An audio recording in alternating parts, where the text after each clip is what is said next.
I'm speaking for everybody. So I already said Black Sabbath, that song, like when I hear it. What does it mean to you now? At the beginning of the band, and it was from an experience that I had when I was into the statement bits, and I thought there was this thing that played to me. I told Ozzy about it, and he came up with what is this that stands before me, and went on from there. Because it's so spooky, like the opening. And I'd just seen King Crimson in Birmingham. Oh yeah. They used to open with Planet Suite, Mars, Planet Suite. And I was playing it to Tony on the bass. And Tony went, what about and that's the way Sabbath came down.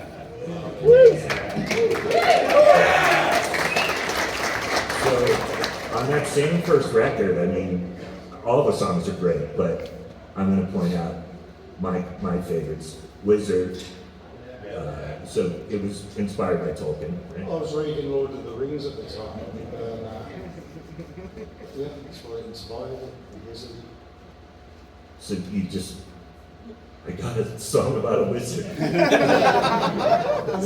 Everywhere, all the hippies and everything, all the people that were like kids and stuff like, all into this like Lord of the Rings and The Hobbit and everything. It was like a massive big thing at the time. Yeah. And so I just based it on that. And Behind the Wall of Sleep.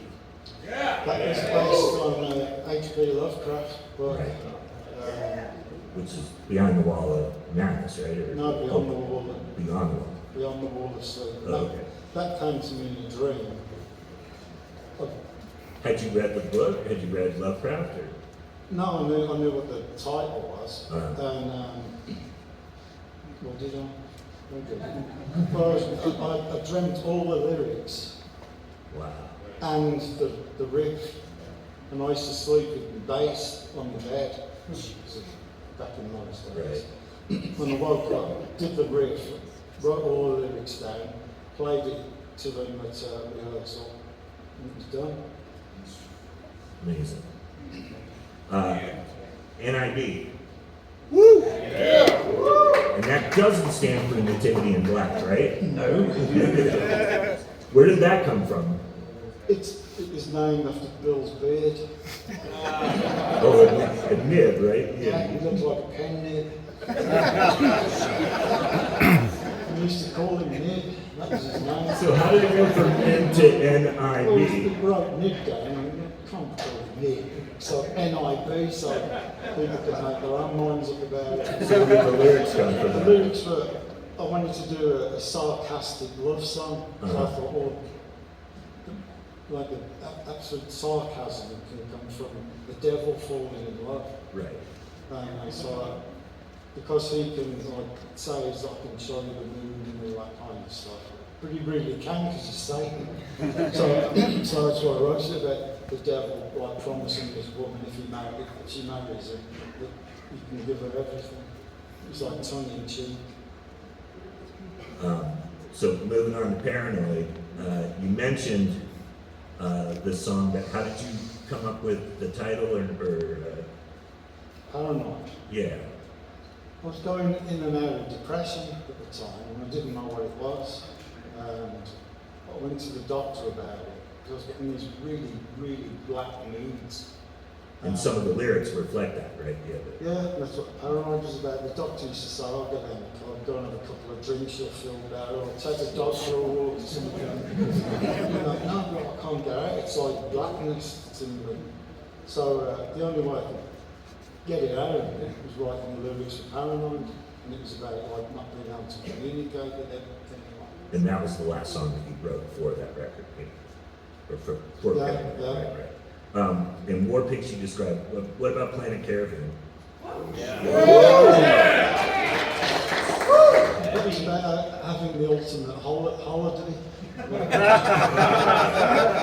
you get in your spaceship and float around the universe. Right. Was weed a part of that?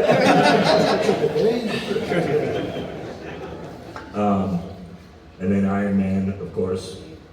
Well, that was inspired by the story of Jesus. Right. Like when Jesus went into Jerusalem and he was a hero.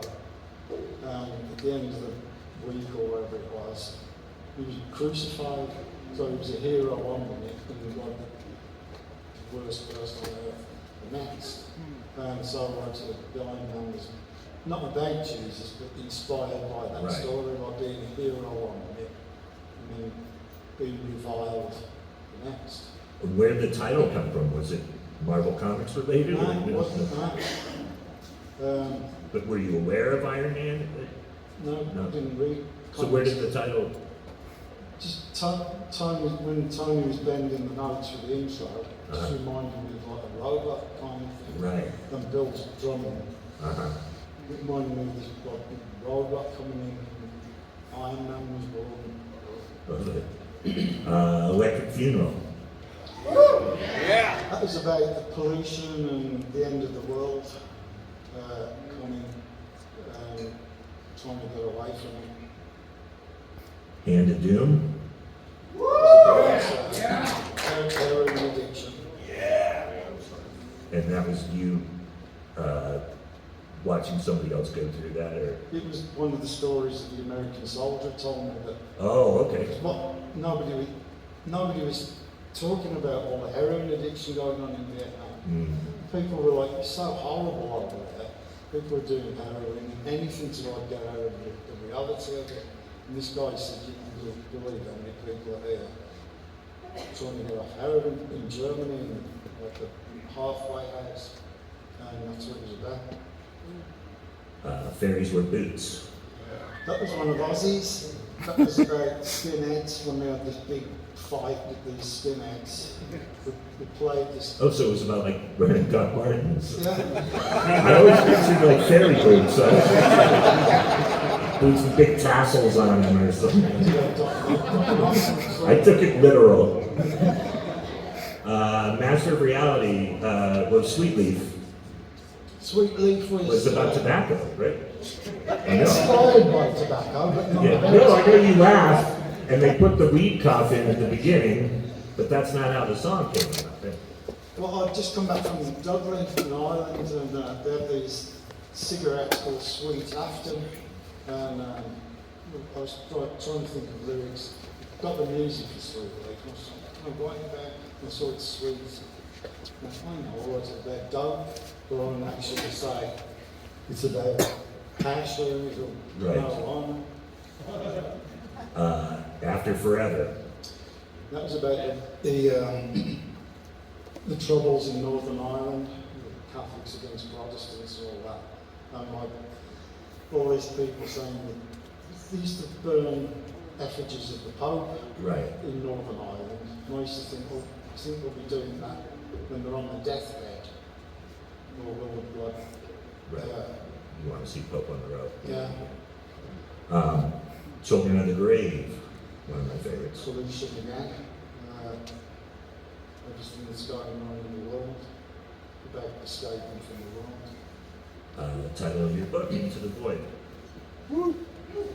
Same thing. Same thing. I was getting a bit stuck. So Master of Reality was, this world sucks. I'm going to write an album about it. It's amazing. So, my shirt, volume 4, moving on. We'll move through this. Nice. Changes. Changes was, we hired this house in Bel Air, and it was owned by John DuPont with chemicals. Random. Yeah, it was the manager knew him at the time, and he used to ship in the best cocaine you've ever had in your life. And it's still in the vials, coming from my. Which inspired Snowblind also, right? Yeah. And Changes was about, because we were all living together, so as soon as you had an idea, no matter what you were doing, you'd go into the rehearsal room, start playing, and this one day, Tony was sitting at the piano, because they had this big, massive, grand piano in the ballroom of the house, and he was playing the tune changes, and Ozzy starts singing the vocal line, and Bill had just split up with his wife at the time, and I wrote it about that. I mentioned Snowblind Supernaut.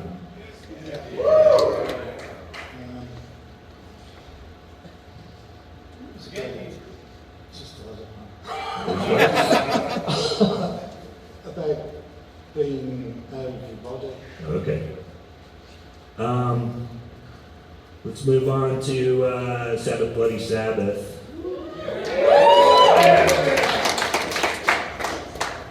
National Acrobat, Sabracadabra, Killing Yourself to Live, Spiral Architect. What are you thinking of those National songs? Acrobat was about a sperm that never, Right. that never makes it. And what could have happened. Because that was, you saw a DNA spiral, right? Or is that what inspired it? Yeah. There was another Spiral Architect. Oh, yeah, that's what I mean, yeah. Spiral Architect that just sort of discovered DNA. It was all over the news everywhere, and like the spiral, the DNA spiral.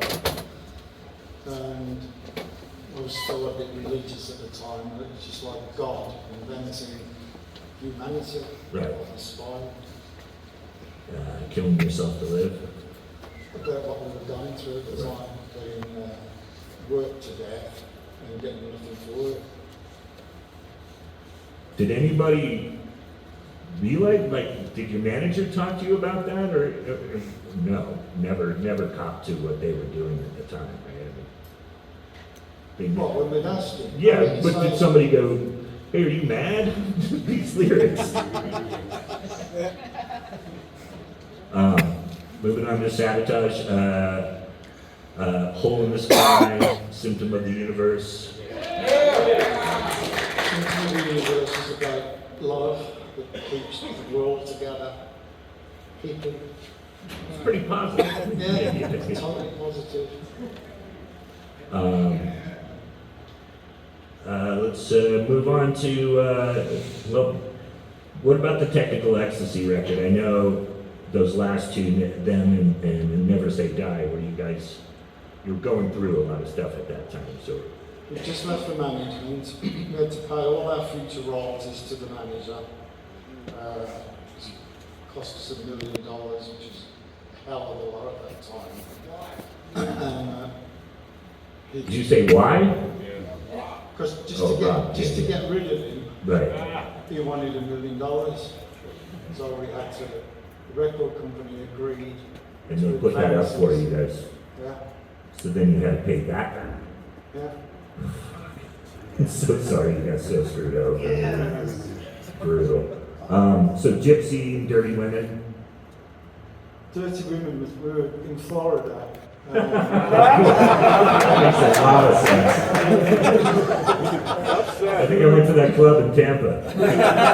We were recording the record plant in Florida. Okay. And which is a big studio at the time. And the only place where you could get out of the studio was this nudist bar. And like you go into the bar, and all these waitresses and bar women, we can totally nude, dancing on the counter, and you'd be like, and there was all these dirty old men in there with all the usual raincoats on, Right. doing things with their hands. Oh, God, it's called Dirty Women and not Dirty Men. So I wrote it like from one of their points of view because they were disgusting. So before we open up to questions, I want to get to some of the Ronnie records. The Heaven and Hell, Neon Nights, Children of the Sea.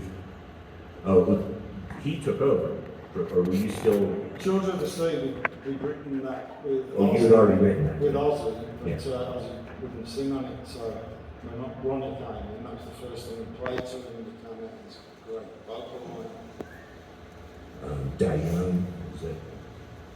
That was what, Ronnie? Oh, that's him too. So Mob Rules, Sign of the Southern Cross. Is that him? Or? That's all his lyrics. Oh, okay. But we wrote Mob Rules. We were on tour, doing the Heaven and Hell tour, and just got this offer to do the song for the heavy metal film. Yeah! The closest studio was John Lennon's house. That soundtrack is so random because you guys are the most metal thing on that record. Because isn't like Devo on that record? Hey, Don Felder kicked ass. Which one? Don Felder. Tom Felder kicked ass. Said no one else ever. That's amazing. I didn't mean to fuck you up, buddy. But we wrote Mob Rules at John Lennon's house. Oh, wow. And he'd just been assassinated. And there was all these things to Yoko around his house, like letters on the walls and things. And it's just such an inspiration. It just came straight out of Mob Rules. Such a heavy song to come from. Yeah. Well, let's let's talk about 13 and then the other Ronnie record, the Heaven and Hell, W No, so Dear Father and in the beginning. Can you talk about those ones? Dear Father was about the priest, child abuse stuff that was going on. Right. From the child's point of view. It was a tough one to write, that was. Yeah. So brutal topic. I showed it to the producer, who went, "Are you sure about this?" And he thought, I don't know how well it was received. And then God is Dead, question mark. Where did that go? That was from, can't even tell you.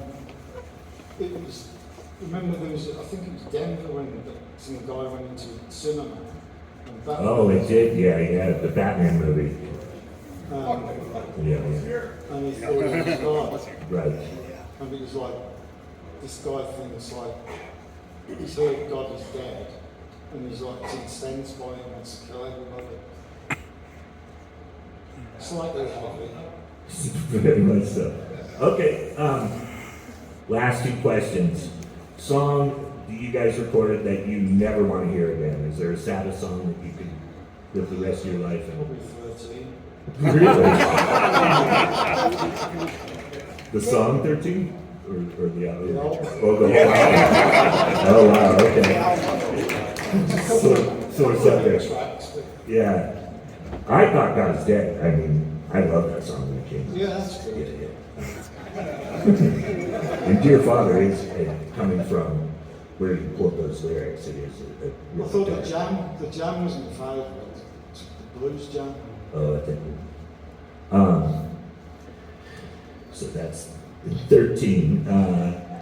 This I love. I learned backstage. I'm a pet owner, pet lover. Your cats are named after famous rappers. Who do you have? Nelly. Puffy. Problematic. Jiggy. Biggie. Dre. Eminem. That's amazing. And then it started with Nelly, and then you just leaned into it. Like, let's start calling our cats representatives. That's so good. Well, let's open it up, but I want to thank you just for humoring me. This is a fucking dream to be sitting on the stage.